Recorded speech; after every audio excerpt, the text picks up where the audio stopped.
Betsaray Richards, que ha sido electo diputado de este circuito. Primero, buenos días y bienvenido, don Betsaray.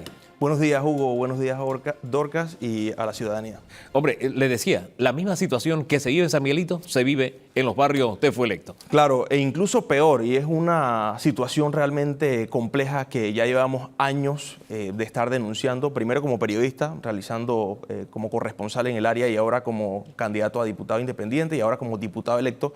Me ha tocado ver el mismo problema e incluso tras de cámara yo le mencionaba que en mi circuito se da un problema de no solo de recolección, sino mala disposición, falta de espacios para recolección y por la configuración del circuito, hay algunas zonas de Tocumen, por ejemplo, las mañaneras que son muchas veredas, la autoridad de aseo no está preparada para poder recolectar la basura de forma eficiente, por lo tanto, las personas de forma improvisada establecen estos patangoncitos. Y además, la autoridad de aseo por alguna razón tiene una fórmula que nosotros le hemos llamado la basura que pasea. La basura que pasea. Ellos recolectan la basura en Pedregal, Tocumen, Las Mañanitas, 24 de diciembre, se llevan los desechos hasta un centro de transición ubicado en Las Garzas y de Las Garzas se lo llevan a Cerro Patacón. Es decir, se lo llevan hacia casi llegando hacia Chepo y de Chepo lo pasan a otros camiones y se lo llevan hacia el Cerro Patacón. Es que el centro de transición tendría sentido si avanzara la basura, pero la retrasa para llevarla nuevamente por el área donde la recogiste. No tiene el menor sentido lógico. Hay muchos aspectos que no tienen lógica y nosotros hemos atribuido que el tema de la recolección de basura o la crisis, entre comillas, porque pareciera una crisis creada en ocasiones, es para generar negocios, porque además estos espacios generan alquiler. Hay empresas que brindan camiones que también son negociados que tienen que ver con alquiler. Entonces, no vemos una solución a corto ni a mediano plazo. Y apelamos, ya hemos visto la disposición del nuevo alcalde de la ciudad de Panamá, también de la alcaldesa del distrito de San Miguelito, de poder meterse en el tema de la basura de una forma eficiente, tal vez apostar más al reciclaje. Ya se han impulsado leyes que tienen que ver con reciclaje, pero pareciera que mientras se sigue poniendo el tema del negocio por encima de la solución de los problemas, vamos a seguir viendo ese panorama. Ahora, con lo que usted dice, todo tiene sentido. Hugo decía, no tiene sentido que la basura pase, sí, pero con lo que usted está planteando tiene sentido. Ahora, como diputado está usted, Betsaray, ansioso de llegar a la Asamblea. Usted ha tomado este término, transparentar. Su gestión usted quiere que sea transparente y lo vemos acompañado de un megáfono. ¿Qué va a hacer con ese megáfono? A denunciar lo que no es correcto. No lo use aquí, es todo lo que le pido. Sí, bueno, este megáfono que tengo por acá forma parte de esa campaña electoral que yo realicé, que mi nómina se llamaba La Voz del Este. Y en cada una de las situaciones en las que yo estuve, yo usé el megáfono para denunciar lo que sucedía. Denunciamos las largas filas en el IFARU, en Panamá Este. Denunciamos que los centros de salud siguen abriendo a las 8 de la mañana cuando la gente llega a las 3 de la mañana o 2 de la mañana o algo tan básico como una cita de medicina general, odontología o ginecología. Denunciamos el hecho de que las juntas comunales siguieran utilizando la llamada descentralización paralela. Y ahora, desde la Asamblea Nacional, vamos a seguir denunciando si no se transparenta la cosa pública. Hemos dicho, y eso es público, que el Parlamento mantiene un presupuesto de más de 200 millones de dólares cuando en realidad puede funcionar con menos de 60 millones de dólares. Y la transparencia tiene que ver, en primera instancia, vamos a comenzar con el Parlamento. No podemos decir que los ministerios, que el Ejecutivo sea transparente si nosotros, que somos la Asamblea Nacional, el órgano supuestamente más representativo del país, no somos transparentes. Transparentar la planilla, en dónde se están yendo esos 200 millones de dólares, cuáles son los departamentos que más plata se están llevando, la contratación de personal. Si bien es cierto, en 5 años, esto para que tengamos una idea, en 5 años, si un diputado usa la mayor cantidad, digamos que de planilla disponible, estaría gastándose aproximadamente $1 millón, sacando la cuenta, 71 diputados son 71 millones de dólares en 5 años. Pero en 5 años, ¿cuánta plata se está yendo? Solo por año se están yendo 200 millones de dólares en planillas, en cashback, que se ha hablado en el pasado, pero por la falta de transparencia. O sea, amigo televidente, haga el ejercicio. Métase en la página web de la Asamblea Nacional, busque planilla y se va a dar cuenta que los números no cuadran, no dan 200 millones de dólares al año. Oye, a propósito de números que no cuadran, hoy la prensa saca un consolidado de lo que habría manejado el IFARU durante esta administración. 2.6 millones, perdón, 2.600 millones de dólares aproximadamente. de todo este dinero, usted que recorrió las calles, las veredas de su circuito, algo llegó allá? Los jóvenes le decían, yo soy beneficiado, soy beneficiario, el IFARU me está ayudando, mis sueños serán posibles porque estoy recibiendo el apoyo del Estado.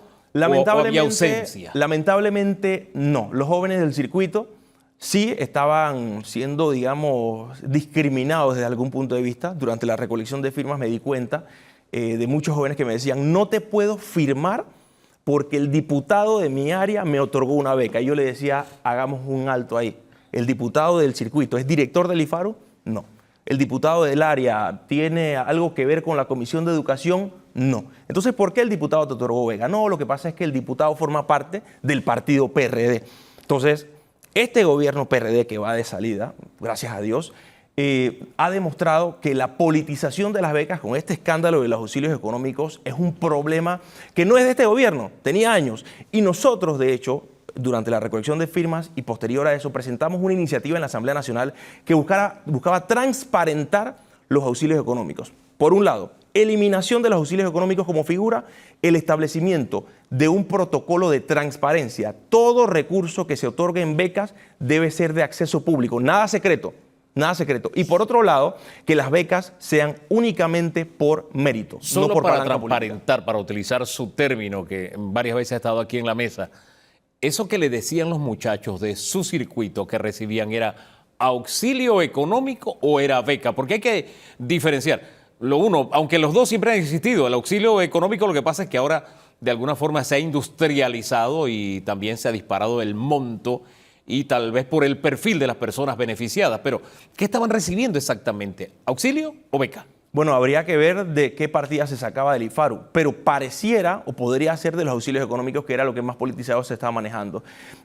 Hay jóvenes de distintos sectores, incluso que este megáfono nos acompañó en algunas manifestaciones, que becas por mérito y tenían que hacer filas de más de 24 horas afuera de la sede del IFARU de Tocumen. Y eso se supo, incluso ustedes estuvieron en una cobertura en el lugar, jóvenes que tienen más de 4,7, más de 4,8, más de 4,9, incluso 5, y tenían que hacer 24 horas de fila. Sin embargo, esos jóvenes que recibieron, jóvenes y adultos también, amigos del poder político y amigos del poder económico, que recibieron auxilios económicos, no hicieron ni una sola fila y fueron beneficiados, y yo creo que habría que revisar qué se hace con esos recursos que se entregaron, porque la falta de transparencia en las instituciones públicas y la politización es lo que tiene en parte indignada a la población. Y ojo, en parte los auxilios económicos fue lo que llevó a la ciudadanía a votar como votó y mandó un mensaje el 5 de mayo. Hombre, para ser específico, nada más para dejar la cifra, claro. Dorca, y tome usted la palabra, 2.615.2 millones de dólares sin tener informes claros todavía, es la publicación de la prensa. Sí. Dorcas. Sí, yo creo que el electorado espera cambios, un manejo distinto precisamente en la Asamblea, y ya sabemos la imagen de la Asamblea, cómo se ha deteriorado con este tema de las planillas, con este tema de los recursos realmente que se utilizan, y bien lo has plasmado. Ahora, ¿qué puede esperar el electorado que está poniendo a una cantidad considerable de independientes en la Asamblea del funcionamiento? Por ejemplo, yo ayer escuchaba a algunos diputados en debate abierto decir, a lo mejor a mí me van a ver utilizando el metro, o yo vendí mi carro para poder sufragar mi campaña. ¿Qué debe esperar el electorado a nivel, obviamente, de conformación de las comisiones, pero a nivel de resultados? ¿Lograrán realmente verse resultados distintos, utilizando nuevamente la palabra transparencia en la gestión, en este caso en la Asamblea? Yo creo que predicar con el ejemplo por parte de los diputados independientes va a ser fundamental. Los 4 diputados que formaron parte de la bancada actual, incluyendo el diputado Juan Diego Vázquez, Gabriel Silva, Raúl Fernández y Edison Brose, ellos, digamos, que hablaron de austeridad, y no solo lo dijeron, sino que lo actuaron. Las planillas más bajas fueron de la bancada independiente, y la lucha de ellos por modificar el reglamento interno de la Asamblea Nacional también fue fundamental.